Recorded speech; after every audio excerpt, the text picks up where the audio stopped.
The chain was not rusted. That was the first thing Evelyn noticed. Every other piece of metal on this property, the gate hinges, the water trough brackets, the old weather vane tilted sideways above the main barn, had surrendered to years of Kentucky humidity. But the chain on the back cellar barn, the one wound 3 times through the iron door handles and fastened with a heavy padlock, was clean, oiled even, as if someone had been here recently, as if someone still was. She stood in the high grass behind the farmhouse with a hammer in her hand, the October wind pushing the dead weeds against her shins, and stared at that chain for a long time. From somewhere inside the locked structure, something shifted. Before this story goes any further, if you've ever felt invisible in your own life, if you've ever been handed something that everyone else called worthless, pause right here. Because what Evelyn found behind that chain is going to change what you think a second chance actually looks like. Drop your city in the comments. Hit like if you stay until the end. And if stories like this one keep you going, subscribe. This one is going to stay with you. Now, back to Blackwood Ridge. Blackwood Ridge is the kind of place that doesn't appear on tourist maps and prefers it that way. It sits in the folded hill country of central Kentucky, where the land rolls in long, quiet waves and the tree lines at the ridges look like watercolor smudges against a pale autumn sky. The farms out here are old.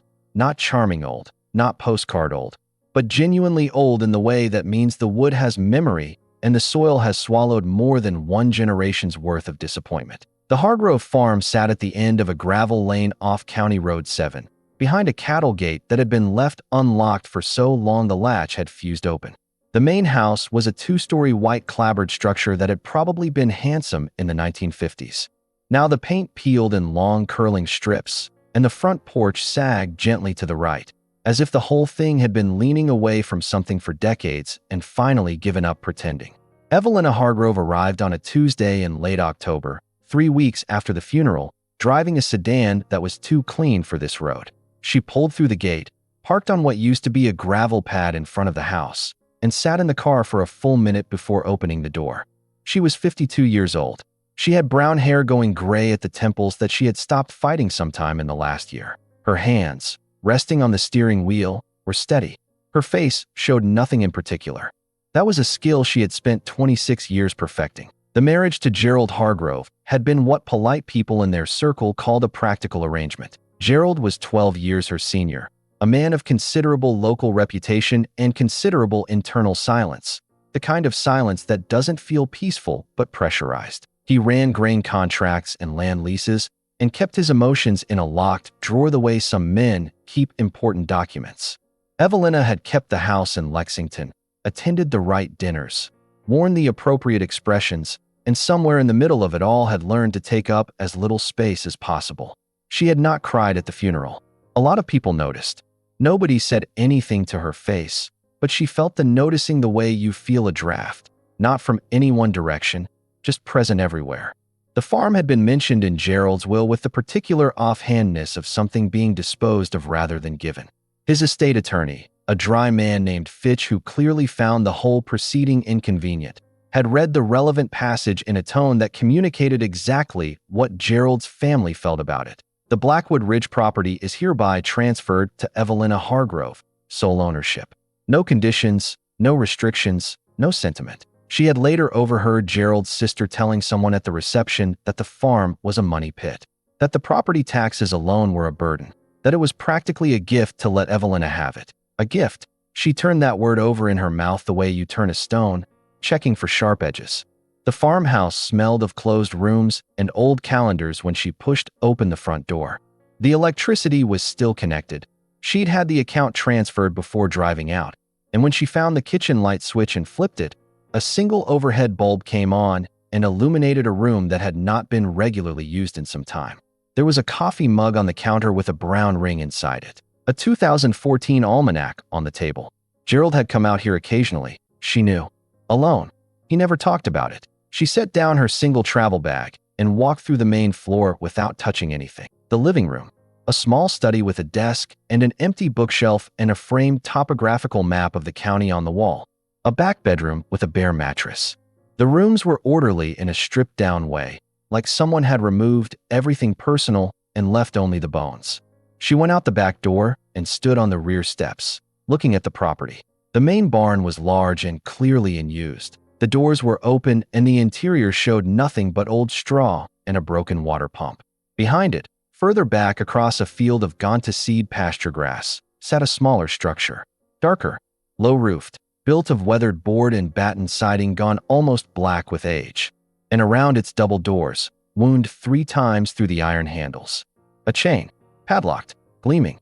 Evelina came down the steps and walked toward it through the high grass, and the wind picked up around her, and the dry stalks whispered against each other, and from somewhere very close, she heard it again, the sound she would later struggle to describe. Not a whinny, not an impact, more like a held breath, more like something alive waiting to be found. She turned back to the house for the tool bag she'd brought, already knowing she was going to break that lock. The hammer was a 16-ounce framing hammer she'd found in Gerald's tool cabinet, and it took her 4 swings to break the padlock shackle, not because the lock was particularly strong, but because she had never done anything like this before and her arms were learning the physics of it in real time. The shackle gave on the 4th blow with a sound like a dry branch snapping, and the chain unthreaded from the handles and fell to the ground in a loose pile. She stood there a moment, breathing through her nose. Then she pulled the right door open. The darkness inside was not the ordinary darkness of an unlit room. It was the kind of darkness that has been tended, cultivated, the kind of darkness that belongs to something. The smell hit her first. Old hay, animal warmth, manure, and something beneath it, something almost musky and clean at once, the way a forest smells after rain. Her eyes adjusted slowly. The space inside was perhaps 30 feet long and maybe 20 wide. On the left side, 3 empty stalls. Old rusted tools on the far wall, a pitchfork, a rusted hay hook, a coil of rope. And in the single stall at the far right end of the structure, barely visible in the low light, something very large stood very still. Evelina did not move. Neither did it. She found a light switch just inside the door, a single work light on a cord overhead, the bulb encased in a wire cage, and the moment it flickered on, she understood what she was looking at. The horse was enormous. A stallion, black as a cast-iron skillet, broad-shouldered and deep-chested, with the long, arched neck and feathered lower legs that she knew. From nowhere specific, from some corner of memory she hadn't accessed in years, belonged to a Friesian. She had seen photographs of Friesians. She had never stood in the same room as one. He had not moved since the light came on. He stood in his stall with his head angled slightly sideways, not toward her exactly, but not entirely away. His coat was dull, not sick-looking, but neglected, the kind of dullness that comes from months of minimal care, of being kept alive without being maintained. His mane was tangled in thick ropes. His hooves were overgrown enough that he stood with a slightly forward lean, as if the ground were always slightly uphill. He was old. She could see that in the way he held himself, in the deepening around his eyes, in the gray beginning to show at his muzzle. But old the way certain things are old, still carrying the shape of something that was once magnificent. He turned his head a little more toward her. His eyes were enormous and dark, and there was something wrong with them. The right eye in particular, clouded over in a way that suggested not blindness exactly, but obscuration. She stood at the entrance to the aisle between the stalls and did not go closer. She had no idea how to approach a horse. She had no idea how long he had been in here. She had no idea who had been feeding him, or if anyone had been feeding him, or what exactly she was supposed to do now. She turned around slowly, scanning the space. In the corner near the door, she found what she was looking for, a half-full bucket of water that was not completely stagnant, and beside it, a flake of hay pulled from a bale that had been left open. Recent enough, someone had been here within the last day or 2. She picked up the flake of hay and walked toward the stall slowly, stopping 2 feet short of the gate. She held it out. He didn't move for a long moment. Then his nostrils flared, once, twice, and he took 1 step forward, then another. He dropped his head toward the hay in her arms, and she felt the warmth of his breath through her sleeve before he took a careful, deliberate bite. She stood completely still and let him eat from her arms. Her throat was doing something. She pressed her lips together and looked at the ceiling of the barn, at the old cobwebs and the dust motes drifting in the single light, and she waited for it to pass. It didn't pass. She swallowed and kept her arms steady and felt the gentle tugging as he took bite after bite, unhurried, trusting the offering in a way that seemed wildly out of proportion with everything he'd apparently been through. When the hay was gone, he lifted his head, and she was not expecting what he did next. He set his chin on her shoulder. Not a nudge, not an accidental contact. He placed his jaw, heavy, warm, the weight of something very tired, directly on the junction of her shoulder and neck, and stood there. His breath moved slowly in and out against the side of her face. She brought one hand up and rested it against the side of his head. And there, in that locked dark barn that smelled of decades of secrets, with the October wind pressing against the siding and the light swaying gently on its cord overhead, Evelyn Hargrove cried for the first time since Gerald died. Not soft, graceful crying. The kind that comes from somewhere pressure has been building for too long, ragged and sudden and entirely beyond her control. The stallion did not move. He simply stood there with his weight against her shoulder and breathed. Outside, the wind moved through the long grass, and the farm was very quiet. She had no idea yet what she had found. She would not understand it for several more days. But the chain was on the ground, and the door was open, and it was the first honest thing that had happened to her in a very long time. His name was Jasper. She found that out the next morning. She arrived at the barn at 7 with water in a clean bucket and a flake of fresh hay from a bale she'd discovered stacked in the adjacent shed, enough supply to suggest this arrangement had been running for some time. She was halfway down the aisle when she heard the door behind her and turned to find a man standing in the entrance. He was perhaps 65, short and weathered, wearing a Carhartt jacket that had seen better decades. He held a paper bag in one hand and a thermos in the other, and he was looking at her with the expression of someone who has just walked into their own house to find a stranger inside. His name was Denny. He had worked the Hargrove property, off the books, for the better part of 15 years. Gerald had paid him in cash every month, not much, but regular, with one condition attached. Keep the horse fed and watered. Keep the doors locked. Don't tell anyone. He said all this standing just inside the barn entrance, looking at the padlock on the ground, looking at Evelina, looking at the barn as a whole with a kind of grief she wasn't expecting from someone she'd never met. He said he didn't know what he was supposed to do now. He said he'd come this morning out of habit, same as every morning, because he didn't know what else to do when things changed. Evelina set down the water bucket and asked him the horse's name. Jasper, Denny said. Mr. Hargrove named him 20-some years ago. He was a young horse then. Different animal. She asked what had happened to him. Denny moved inside then, setting his bag and thermos down on a shelf, and he told her what he knew in the plain-spoken way of someone who has kept a thing to himself too long and is mildly relieved to put it down. Gerald had acquired Jasper, had bought him privately, with his own money, from a breeder in Virginia, without telling anyone in the family. The Hargrove patriarch, Gerald's father Roland, had a well-documented and loudly expressed contempt for what he called recreational livestock. Horses for hobby, in Roland's framework, were the same as money thrown into a field. He had built the family's wealth on grain and row crops, and he considered anything that didn't produce grain or row crops a personal offense. Gerald had been 31 when he bought Jasper. He had, apparently, loved the horse completely. He had kept him at a boarding facility in Shelby County for several years, visiting when he could, telling no one. When Roland began making inquiries about where Gerald was spending his free time, Gerald moved the horse to Blackwood Ridge, locked him in the back barn, paid Denny to tend him in silence. It had been going on for over a decade. Evelina listened to all of this without interrupting. She stood in the aisle and looked at Jasper, who had his head over the stall gate and was watching Denny with the steady recognition of long familiarity. "What's wrong with his eye?" she asked. Denny said he'd noticed the clouding coming on a few years back. He'd told Gerald about it. Gerald had said he'd take care of it. And then Gerald had gotten sick, and things had moved quickly, and nothing had been taken care of. She asked if it was treatable. Denny said he didn't know. He wasn't a vet. She asked who the nearest equine vet was. He gave her a name and a town, and she wrote it in the small notebook she'd been keeping in her coat pocket since arriving. Then she picked the water bucket back up and brought it into the stall and set it in the corner, and Jasper moved to it immediately. She watched him drink. He was thin in a way she hadn't fully registered the night before in the dark, his ribs visible under the dull coat, his hindquarters narrower than they should have been. He had been kept alive, but only barely that. Denny, from the stall gate, said quietly that he was sorry. He said he'd done what he was told to do, and sometimes he wondered if that was the right thing.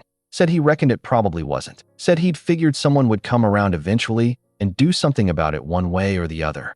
Evelina looked at the horse and looked at the locked barn and looked at the broken chain on the ground outside the open door. She told Denny to be here at 8 tomorrow morning. He nodded once and picked up his thermos and left, and she stood in the stall with Jasper until the morning light moved all the way through the door and reached them both. The equine veterinarian's name was Dr. Cass Whitmore, and she arrived 2 days later in a white pickup with a magnetic sign on the door, pulled up to the back barn in the way of someone accustomed to rural properties, and climbed out without ceremony. She was younger than Evelina expected, mid-30s, practical braid, the competent, unhurried manner of someone who spends most of her working life outdoors. She examined Jasper thoroughly, and she did it the way a good doctor does, without drama, without rushing, talking in low tones the whole time, one hand always on the horse, keeping him settled. Evelina stood outside the stall and watched.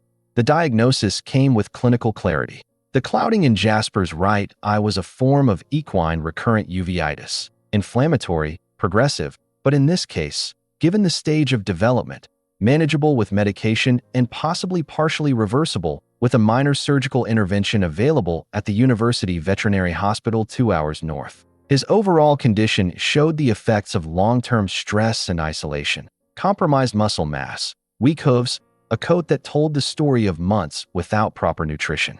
All of it addressable, none of it quick. Dr. Whitmore said he was probably around 22 years old. She said Friesians were hardy and often lived well into their late 20s. She said in her professional opinion the horse had a reasonable number of years left if he was properly cared for going forward. She looked at Evelina directly when she said that last part. Evelina asked her to write up what would be needed: feed regimen, farrier schedule, medication, the cost estimate for the surgical consultation. Dr. Whitmore handed her a printed sheet from a pad she'd pulled from her jacket. The numbers were not small. After she left, Evelina stood in the barn for a long time looking at the sheet. Then she folded it and put it in her coat pocket and walked back to the main house and sat at the kitchen table with a yellow legal pad and a pen and began making lists. She was still sitting there when the black Mercedes turned in off the gravel lane. She saw it through the kitchen window. A car that was conspicuously wrong for this road, too low and too expensive, moving with the confident slowness of someone who has never had to worry about whether they're welcome. It stopped in front of the house, and a man got out. Silas Hargrove was 55, a year younger than his late brother would have been. He was lean in the way of men who exercise as a performance of discipline rather than pleasure, with close-cut gray hair and the particular posture of someone who has spent most of his adult life in rooms where other people were nervous. He wore a sport coat over an open-collar shirt, which out here on County Road 7 read as a specific kind of condescension. He knocked twice on the front door with a knuckle rap of someone who expects it opened quickly. Evelina opened it without hurry. He said hello to her in the voice he used for people he considered temporarily inconvenient, and she stepped back and let him in because not doing so would have been the kind of scene she had learned over a lifetime to avoid. He moved through the front hall and into the kitchen and looked at the legal pad on the table and the yellow light of the afternoon coming through the window and the general state of a farmhouse that had not been properly lived in for a long time, and all of it seemed to confirm something he had already decided. He sat down across from her without being invited and folded his hands on the table. He told her the family wanted to make sure she was comfortable, that the transition had to be hard, losing Gerald, being out here alone with a property in this condition. He said they'd been concerned. He said there was a simple solution. He slid a document across the table. It was an offer to purchase, clean, printed, with a number at the bottom that she recognized instantly as an insult wearing the costume of generosity. She knew what the land alone was worth from the county assessor's records she'd looked up her second day here. This offer was less than 40% of that. She kept her face completely still.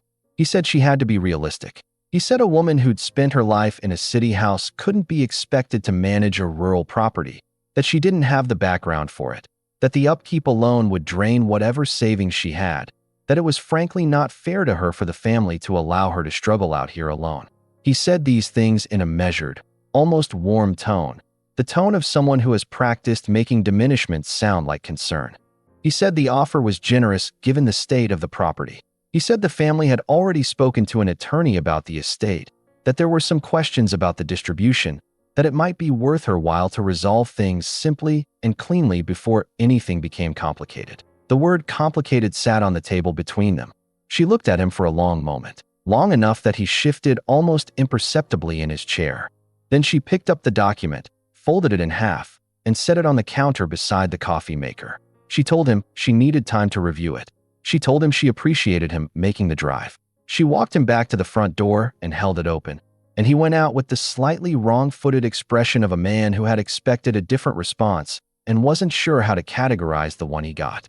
She watched the Mercedes back out and go down the gravel lane and turn onto County Road 7 and disappear, and then she went back inside and sat at the table and stared at the legal pad and the list she'd been making.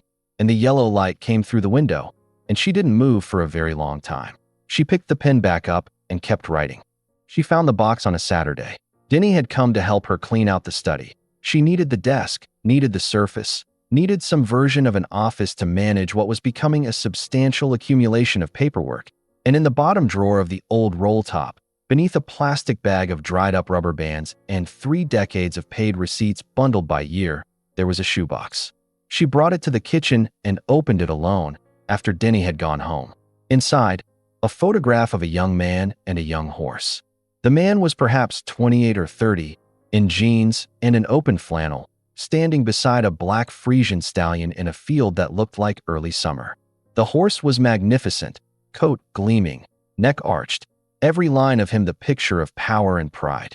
The man had his hand on the horse's neck and was looking not at the camera but at the horse. Looking at him the way people look at things they love when they think no one is watching. She had never seen Gerald look at anything that way. There were more photographs beneath. The same horse, different seasons. A few with Denny visible in the background. One of the horse at some kind of small show, wearing a ribbon, and Gerald standing at his shoulder with an expression that sat oddly on the face she'd known. Open, unguarded, the expression of a man who was briefly, completely himself. Beneath the photographs, there was a single letter, handwritten, on Hargrove family stationery, dated 1997, from Roland Hargrove to his son Gerald. She did not read all of it. She read enough. The relevant passage was in the 3rd paragraph. Roland had found out about the horse. He wrote, in the blunt and unmistakable language of a certain kind of father, that Gerald had a choice to make. The horse or the business. The hobby or the inheritance. He could spend his time playing at being a horseman and watch the family stop, including him in its future, or he could act like the man the Hargrove name required him to be. She set the letter down on the kitchen table. She looked at the photograph of Gerald and the young Jasper in the summer field. The pride in Roland Hargrove's voice, in Silas's posture, in the whole architecture of that family. She had spent 26 years inside it without fully understanding what built it. Now the foundation was visible. The thing that kept Gerald silent. The thing that kept Jasper locked in the dark. The thing that had made a man hide his only honest love behind a chain and a padlock and a paid caretaker and 20 years of carefully maintained distance. There was one more thing in the box. At the very bottom, beneath a folded stable receipt from 1999, was a small envelope. Inside the envelope was a single index card. On it, in Gerald's precise, architectural handwriting, were several lines of text. An account number, a registration number, and a name, not Gerald's name, and not the name of any Hargrove she recognized. Her name, her maiden name, Evelyn Marie Colton. The registration number was from the American Friesian Association. Jasper had been registered in her name. Her name, unmarried. The name she'd carried before the Hargrove name covered it over. She sat with that index card in her hands for a very long time. The wind came up outside and pressed against the kitchen window, and the curtain moved slightly on the draft from the old sill, and the photograph lay on the table with Gerald's hand on the young horse's neck, and nothing in the room made any sound at all. She didn't yet know why he'd done it. She didn't yet have language for what it meant. But something had shifted in her chest, not opening exactly, not breaking exactly. More like a door being unlocked from the inside. She put everything back in the box except the index card, which she placed in her coat pocket beside the vet's estimate.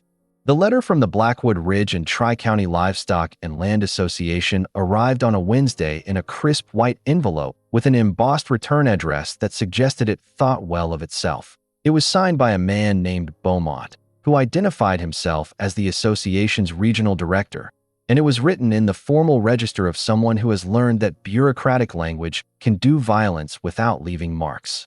The association, it explained, had been coordinating with several regional land trusts and private recreational interests to facilitate the expansion of what was being called the Ridge Reserve, a private hunting and equestrian reserve that would consolidate several hundred acres along County Road 7 and the adjacent parcels to the east.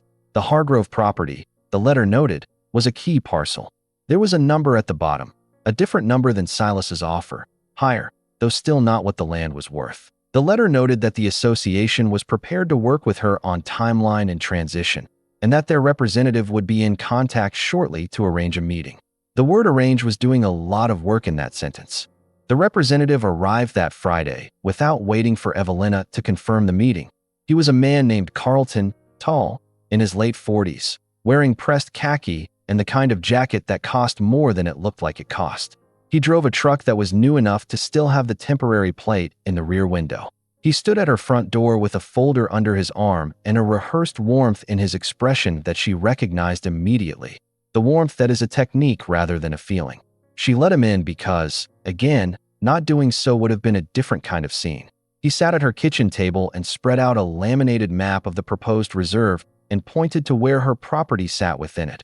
Right in the middle, he explained, which was why they were so eager to work with her. The reserve couldn't function as designed without this parcel. He said it as though the information were neutral, as if her land being essential to their plan were not a leverage point, but merely a geographical fact. He talked about the benefits to the community, about the preservation of green space, about tax advantages to sellers, about what he called the natural fit between her situation, a woman alone, newly widowed, no farming background, and a clean exit. He used the phrase clean exit twice. He said it was frankly an ideal opportunity. He said several of her neighbors had already committed. She asked which neighbors. He named 2 families she didn't know. She nodded as if this meant something. He said the association had relationships with several relocation specialists in Lexington if she needed assistance finding something more suitable. More suitable being, in context, a way of saying somewhere else. He slid the folder across the table. She didn't open it. He said, in the slightly lowered voice of someone delivering a private confidence, that there were concerns among the existing landowners that an unmanaged property in this corridor would create problems, attracting the wrong kind of attention, lowering the desirability of the area for future development. He said he was just being honest with her because he thought she deserved honesty. She looked at him with the stillness she had developed over decades of sitting across from men like this in different rooms. Men who had learned to disguise pressure as concern, to dress their interests in the clothing of her interests. She asked if he wanted coffee. He said no. She got up and made herself a cup anyway, slowly, moving through the kitchen while he sat at the table with his folder and his laminated map and the particular discomfort of a man whose script has been disrupted. When she sat back down, she told him she needed time to review the materials. He said the timeline was relatively tight given the association's planning cycle. She said she understood. He said he wanted to be clear that this window wouldn't remain open indefinitely, that these situations had a tendency to become complicated when they weren't resolved cleanly. There was that word again, complicated. She walked him to the door with the same unhurried courtesy she'd shown Silas, and after his truck disappeared down the gravel lane, she went directly to the back barn, where Denny was working on Jasper's second hoof with a rasp, the old horse standing patient in the crossed eyes they'd rigged from the stall hardware. She stood in the aisle and watched the 2 of them, and the autumn light came through the open barn door in a long diagonal that caught the dust in the air, and Jasper's coat caught what little light it had, and he turned his head toward her when he heard her footsteps. His eye, the clouded one, seemed to focus on her anyway. She told Denny that 2 different parties wanted the property. She told him what both offers looked like. She told him what staying would require, the debts, the work, the time. Denny kept rasping. He didn't look up right away. Then he said, quiet and even, that horse has been waiting a long time for someone to open a door. Seems a shame to close it back up. She stood there and said nothing. Outside, the wind moved through the pasture grass in long, slow waves. The accountant's name was Margaret, and she drove out from Lexington on a rainy Thursday with a leather portfolio and the kind of direct efficiency that Evelina had always appreciated in women who had survived professional life long enough to stop performing patience. They sat at the kitchen table with the farm's financial realities spread between them. The property carried 11 years of deferred maintenance. The numbers were not dramatic in any single line, but but cumulative and relentless. The fencing along the eastern pasture needed full replacement. The main barn roof had lost integrity in 2 sections. The well pump was aging toward failure. The kitchen and electrical in the main house were a decade past any reasonable update. Beyond the infrastructure, there was the question of what exactly she was going to do with this land, because without a use plan, it was simply an asset bleeding money at the rate of property taxes plus maintenance. Then there was Jasper. Dr. Whitmore's written plan, which Evelina had fully committed to, involved a specialist consultation fee, the cost of the surgical intervention, a changed feed regimen that ran significantly more than what Denny had been providing, bi-monthly vet checks, a new farrier on regular schedule, and ongoing medication. The total, annualized, was not impossible, but it required something. It required either revenue from the property or a drawdown of the savings she had, which were decent but not unlimited. The proceeds of a life spent living below their combined means because Gerald had always handled the finances and had handled them as a private matter. Margaret looked at the numbers and then looked at Evelina and did not say anything unnecessary. She asked what Evelina wanted to do with the property, not what made financial sense, what she wanted. It was not a question Evelina had been asked very many times. She had been awake for portions of the last several nights, turning the same material over and over. The photograph in the shoebox, the letter from Roland, the index card with her maiden name on it in Gerald's careful handwriting, the weight of Jasper's head on her shoulder in the dark, the sound of Silas's reasonable voice suggesting she was not capable, Carlton's folder and his laminated map and his word comfortable, which he'd used 3 times. On the one side, money, simplicity, relief, a return to a life she understood. A small apartment in Lexington. No physical labor. No debt. No risk. She could sell both the farm and the horse, pay off whatever was owed, and have enough left to live modestly and without pressure for the rest of her life. That option existed. It was clean, as Carlton would say. On the other side, this crumbling, beautiful, demanding, complicated thing. These pastures going fallow. This old horse with his clouded eye and his tangled mane, hidden in the dark for a decade because a man had chosen approval over love and spent the rest of his life quietly paying for it. These hands, which had never in 52 years learned to do anything harder than manage a household, now holding a hammer and a vet estimate and a reparation she had never asked for and had no idea how to carry. She thought about the photograph of Gerald with his hand on the young horse's neck, looking at the animal with the open face she had never seen in 26 years of living with him. She thought about what it meant to hide a thing that beautiful, what it cost, what kind of person came, slowly and invisibly, from years of paying that cost. She thought about whether she was angry at him. She was. She was also something else, something with less clean an edge. She thought about Roland Hargrove's letter, about the exact language of the 3rd paragraph, about the family that had built its identity around the suppression of everything that didn't produce, about Silas with his reasonable voice and his document, about Carlton with his folder and his word comfortable, about what it meant to be handed something everyone considered worthless. Margaret was patient. She refilled her own coffee from the pot on the counter and sat back down and waited. Evelina asked her if she committed to the property, to rehabilitating the horse, to beginning some form of operation here. What would a realistic timeline to break even look like? Margaret said 2 to 3 years minimum. She said it would require either income from land lease of the cultivatable acreage or a business model around the horse and the property itself. She said there were programs, agricultural assistance programs, heritage farm registrations, even small-scale equestrian tourism, that could generate revenue with the right structure. She said it was not impossible. She said it was work. 3 years, Evelina said. Margaret nodded. Evelina sat with that for a moment. 3 years of physical labor. 3 years of debt management and learning things she didn't know and doing things she'd never done and almost certainly doing many of them badly before she did them adequately. 3 years of being Evelyn Hargrove, alone on a crumbling farm in Blackwood Ridge, Kentucky, while the Silas Hargroves of the world watched and waited for her to fail. She looked at the window and the rain coming down and the long brown pasture grass bending in the gray weather beyond the glass. She asked Margaret to help her draft a financial plan that assumed she was staying. Margaret said good and opened her portfolio. What neither of them said out loud, but what sat between them in the warm kitchen in the rain, was this. The decision had likely been made several days before this meeting. The decision had been made in a dark barn, in the first minutes after a chain hit the ground, in the weight of a tired horse's head on a woman's shoulder. The spreadsheets were just catching up. Silas came back on a Sunday morning. He hadn't called ahead. He arrived in the black Mercedes with a second man, younger, slim, carrying a soft leather briefcase that had the purposeful neutrality of an attorney's accessory. They knocked at 9 o'clock. Evelina had been up since 5. She had spent the morning in the barn with Denny, starting a new cleaning rotation on the stalls, learning the weight of a full wheelbarrow, getting better at it with each pass. She came to the front door with her boots on and dirt on her coat. Silas looked at the dirt briefly, in the way he looked at things that confirmed his conclusions, and introduced the man beside him as someone from the family's legal representation.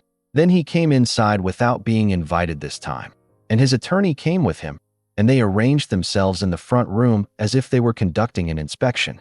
He put the offer on the table again. The same number, though now with an added document. A letter from the attorney outlining the family's position on several aspects of the estate that had, according to this letter, not been handled properly at the time of Gerald's death. He said, calmly and without rush, that there were questions about the distribution of certain assets. He said those questions had the potential to become complicated. He said that by selling the property at the agreed number, Evelina would be releasing the estate from any further dispute, which would be in everyone's interest. He said he was protecting her from a process that would cost her more than the property was worth. He said all of this in a voice that was composed and reasonable and complete. Evelina picked up the offer and read it again, start to finish, slowly. She had read it before, had read it multiple times, had shown it to Margaret, had looked up comparable sales in the county, had done the arithmetic from every angle. She set it down. She tore it in half. Not dramatically, not with force. She did it the way you tear a receipt, practically, efficiently, along a clean line. 2 pieces. She stacked them and tore them again. Then she set the 4 pieces on the table and pushed them to the center. Silas's attorney put his pen down. Silas looked at the 4 pieces of paper on the table, and for a moment, just a moment, something crossed his face that was not anger and was not surprise, but was something older. Something she recognized, having lived near it for 26 years. Something that had been managing itself for a very long time. She told him she wasn't selling. She told him she'd reviewed her legal position on the estate. She told him she had the property deed and the will and the original transfer documents, and that any challenge to those would be both lengthy and expensive, and that she was prepared for that if it came to it. She told him the farm was hers. The attorney said something measured about process and timelines. She looked at Silas and not the attorney and said, "Your brother left this place to me. I am going to take care of it. That is what's going to happen." Silas picked up the torn pieces from the table, one by one, with the careful deliberateness of a man who needs his hands occupied. He put them in his jacket pocket. He straightened his cuffs. He said she had no idea what she was doing. She said she knew. He said she would run out of money inside a year. She said, maybe. He said she would come back to him. He said it without anger, which was somehow worse than if he'd been angry. He said it with the flatness of someone stating a weather forecast. She opened the front door. He went out. His attorney followed. The Mercedes went down the gravel lane and out onto County Road 7, and this time she watched until she couldn't see it anymore. And then she went back inside and stood in the kitchen and breathed for a moment, and then she put her boots back on and went to the barn. Denny was waiting. Jasper had his head over the gate. She picked up the wheelbarrow handles and kept working. The social pressure came quietly at first, in the way that small community disapproval often does, not in confrontations, but in temperature drops. The woman at the feed store in town, who had been matter-of-fact when Evelina first came in, became suddenly busy whenever Evelina appeared at the counter. A family whose land bordered hers to the east had been friendly at their first meeting in the gravel lane. Now their truck drove past without slowing. A man she'd seen at the gas station twice began addressing her, when he addressed her at all, with a kind of deliberate vagueness, as if she might be temporary and he didn't want to invest in specifics. The association sent another letter. This one was shorter. It noted, in the language of polite official finality, that if she declined to participate in the reserve expansion, the association would have to pursue other configurations, which would leave her property as an isolated parcel without the buffers and management advantages the reserve provided, and that in their experience, isolated properties in this corridor faced increasing maintenance and desirability challenges. She put that letter in the shoebox with the photographs. The physical work was harder than anything she had expected, which was saying something, because she had expected it to be very hard. Her hands blistered in the first week, and the blisters broke and healed into calluses that she looked at each night with a kind of grim, bewildered respect. The fence repair on the east pasture took 3 weekends and resulted in a pulled muscle in her right shoulder that did not heal for 2 weeks and made everything involving her right arm a specific, persistent misery. Denny worked beside her most days. He was not a talkative man, which suited her, but he was a patient teacher in the way of people who have no investment in whether you're impressed and every investment in whether you do the thing correctly. He showed her how to set a fence post, how to evaluate hay quality, how to read a horse's body language by watching the ears and the weight distribution of the feet. She learned to read Jasper. He was a horse with strong preferences and a long memory. He liked routine. He disliked the sound of the electric fence charger when it clicked. He'd been startled by it the first time, and she'd spent 20 minutes talking to him afterward. Not about anything in particular, just talking, walking her hand along his neck in slow passes until he settled. He liked mornings. He seemed to find her voice specifically calming, which she chose not to examine too closely because she was trying to remain practical.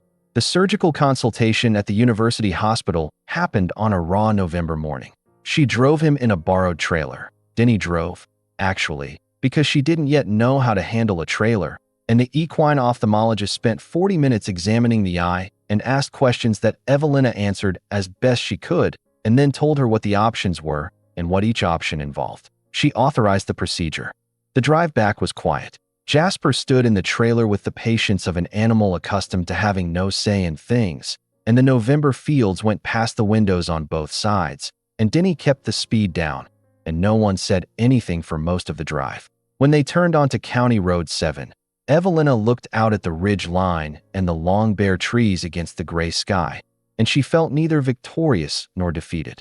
She felt, for perhaps the first time in a long time, exactly where she was. Spring came late to Blackwood Ridge that year, the way it does sometimes in Kentucky, dragging its feet through March, grudging through early April, then arriving in a single definitive week in late April that turned everything green almost overnight. The east pasture fence held. She had done most of it herself, by the end, Denny supervising, her hands on the post driver, her body learning the rhythm of it. Jasper's recovery from the surgical intervention had been slow and required 6 weeks of careful management.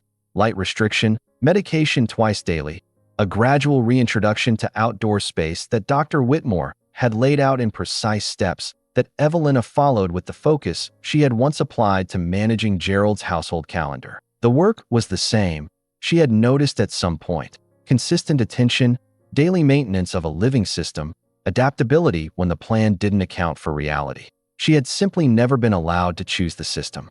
The morning she first led him into the east pasture, 6 months after she'd broken the padlock, on a morning that was warm enough to feel like the year turning, she kept a lead rope on him for the first minutes, walking beside him, giving him time to understand the space. The grass was new and bright. The fence lines were straight. The air had the light quality that comes after a week of rain. She unclipped the lead rope. He stood still for a moment, both eyes open, the right one clear now in the way that still surprised her. Not perfect, Dr. Whitmore had been honest about that, but functional, present, taking in light and shape and depth again after years of increasing shadow. He took a few steps forward, stopped. His nostrils worked at the spring air. Then he moved. She had seen horses canter before, in films and in photographs, but she had not been standing in a field when one did it 20 feet away, and the sound was something she had not been prepared for. The deep, rhythmic percussion of it, the physical fact of that much weight moving that quickly with that much ease. He went to the far end of the pasture in a wide, sweeping arc, his tail lifting, his head extending, the black coat that had been dull and matted a season ago now catching the April light and throwing it back. He galloped the fence line. Once, twice. The third time he slowed, circling back through the middle of the field, and she stood at the gate and watched, and the feeling in her chest was something she could not have named precisely and did not try. He came to a stop directly in front of her, not 20 feet away, not at the fence post. In front of her, close enough that she could reach out and put her hand on his nose. He dropped his head to her level, and his breath moved warm against her palm. She stood there with her hand on his face in the April morning, and behind them the old farmhouse with its peeling paint and its sway-backed porch leaned against the blue sky, and the fence she had built held straight along the east boundary, and the wind came through the new grass in long, slow ripples. She breathed. She had not been on a horse in her life. She did not climb on him that morning. That would come later, slowly. Learning, there was no sudden triumphant mounting. There was only this, a woman and a horse in a spring pasture, looking at each other, both of them something they hadn't been the October before. The letter from the county clerk's office arrived in May. It was a formal notice regarding an unresolved matter in the estate of Gerald Hargrove, deceased, specifically, an asset that the estate's executor had identified as not having been properly declared at the time of the estate settlement. The asset was described as a registered Friesian stallion, estimated value to be assessed, currently believed to be held at the Hargrove property in Blackwood Ridge. Silas had filed a claim. Margaret handled the initial review and called Evelina the same afternoon. She was measured, as she always was, but Evelina could hear the precision in her voice that meant this was serious. The claim alleged that the horse had been purchased with Hargrove family funds, constituted an undeclared asset of the estate, and should be distributed according to the estate's terms, which allocated the residual estate to the surviving family, not to Evelina. Evelina listened to all of this on the back porch steps, looking at the east pasture where Jasper was grazing in the late May evening. She told Margaret she had documentation she needed to look at. She went inside and got the shoebox and took out the index card and called Margaret back and read her what was on it. The registration number. The name. Evelina Marie Colton. There was a pause on the line. Margaret asked her to take a photograph of the card and send it to her immediately, and then to find any documentation she had with her maiden name on it. It took 2 hours to locate what was needed: her birth certificate in the packet of documents she'd brought from Lexington, her original Social Security card in the same packet, her college diploma, and from the American Friesian Association's online registry, accessible via the registration number on the index card, a full registration record for a Friesian stallion named Jasper, recorded owner Evelina Marie Colton, date of registration 23 years prior. Gerald had registered the horse in her name before they were married. Margaret reviewed everything the next morning and called back with the clean, flat certainty of someone who has looked at the numbers and knows what they mean. The animal had never legally belonged to the Hargrove estate. It had never legally belonged to Gerald Hargrove. Since before the marriage, since before Roland's letter, since before any of it, the horse had been registered to her. The claim had no legal standing. It took one letter from Margaret's office to the county clerk, attaching copies of the registration documentation, to close the matter. Silas did not respond publicly. There was no confrontation. The Mercedes did not appear on the gravel lane again. What Gerald had done, when he did it, what he intended by it, what it cost him to do it quietly and never speak of it, she could not know. She had only the index card and the registration date, and the name he'd written on the line marked owner. Her name. By July, the farm was not yet profitable. It was not even close to profitable, but it was alive. The east pasture carried Jasper now and 2 additional horses she'd taken in on a half-lease arrangement with a family in the next county whose property was too small for their animals. A modest monthly fee that covered the feed cost and a portion of the farrier schedule. The main barn's roof had been repaired by a local crew that Denny had known for 30 years, on a payment plan that stretched across the next 18 months. The well pump had been replaced before it failed entirely. The electric had been updated enough to be safe. The farmhouse still had the peeling paint. The porch still leaned. Those things were on a list for later. The county agricultural office had sent a woman named Teresa, a soft-spoken official with practical shoes, to assess the property for a heritage farm designation, something Margaret had researched, a program that provided modest tax advantages for properties engaged in traditional agricultural activity. Teresa walked the land with Evelina on a July morning and asked questions and made notes, and before leaving said she didn't see any obstacles to the designation. She said it was a beautiful property. Evelina thanked her and meant it. The Beaumont letter from the association had not been followed up. Carlton's truck had not reappeared on County Road 7. Whether the reserve project had found another configuration or had simply moved on, she didn't know and had stopped thinking about it. Denny came 3 mornings a week now. He was teaching her to ride. She was not good at it. She was improving, which was different and also enough. Jasper was patient with her in the saddle in the way he was patient with most things. Not compliant exactly, not obliging, but present, attentive. She had learned to communicate with her weight and her legs rather than with her hands, which was counterintuitive to everything she thought she'd understood, and she had spent more time in the past 8 weeks learning to be subtle than she had in the previous decade.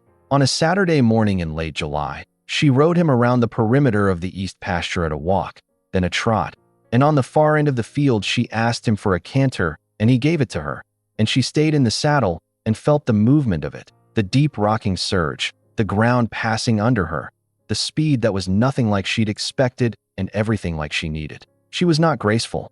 She was not confident. She gripped more than she should have, and Denny called from the fence to relax her hips, and she tried to, and it was marginally better. And then the canter ended naturally as they came back toward the gate, and Jasper slowed, and she sat in the saddle breathing harder than she'd expected, and the morning was very bright, and the pasture was green, and the old farmhouse was visible beyond the barn with its sagging porch, and its peeling paint, and its windows full of July light. She was not at peace. She was not transformed into someone new.